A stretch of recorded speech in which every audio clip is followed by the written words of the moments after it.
বাংলাদেশ নিয়ে ভারতের আসাম রাজ্যের মুখ্যমন্ত্রী হিমন্ত বিশ্ব শর্মার বিতর্কিত মন্তব্যের আনুষ্ঠানিক প্রতিবাদ জানিয়েছে ঢাকা। বৃহস্পতিবার বিকেলে ভারতের ভারপ্রাপ্ত হাইকমিশনার পাওয়ান বরেকে পররাষ্ট্র মন্ত্রণালয়ে তলব করা হয়। এর আগে বাংলাদেশে পুশব্যাক নিয়ে হিমন্ত শর্মার মন্তব্য ব্যাপক সমালোচনার জন্ম দেয়। अंधेरे का सांस लेते हुए जहां बीडीआर नहीं होता है वहां हम लोग पुशबैक करता हूं।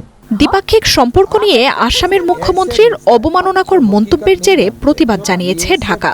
বাংলাদেশে ভারতের ভারপ্রাপ্ত হাইকমিশনারের হাতে আনুষ্ঠানিকভাবে তুলে দেওয়া হয় প্রতিবাদপত্র।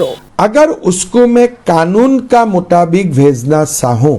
সম্প্রতি ভারতীয় গণমাধ্যম এবিপি নিউজের এক সাক্ষাৎকারে আসামের মুখ্যমন্ত্রীর বক্তব্য ছড়িয়ে পড়ে সামাজিক মাধ্যমে, যেখানে তিনি দাবি করেন লাথির ভূত কথা শোনে না। বলেন, অনুপ্রবেশকারীদের যখন বাংলাদেশে ঠেলে দেওয়া হয় তখন বারবার এই একই কথা মনে করেন তারা। অনুপ্রবেশকারীদের সীমান্তে ঠেলে দিতে রাতের অন্ধকারের অপেক্ষায় থাকার কথাও জানান হিমন্ত শর্মা।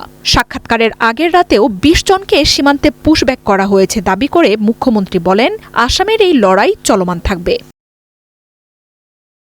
সামাজিক মাধ্যমে এই পোস্টের সাথে পুশব্যাকের কয়েকটি ছবিও সংযুক্ত করে দেন তিনি, তবে সেগুলো অস্পষ্ট করে দেয়ায় তাদের পরিচয় নিশ্চিত হওয়া যায়নি। এছাড়াও আরেক পোস্টে আসামের মুখ্যমন্ত্রী বলেন, অন্তর্বর্তী সরকারের সময়ে থাকা ঢাকা দিল্লি সম্পর্কের অচলাবস্থা যেন ঠিক না হয় সেজন্য প্রার্থনা করছেন তিনি।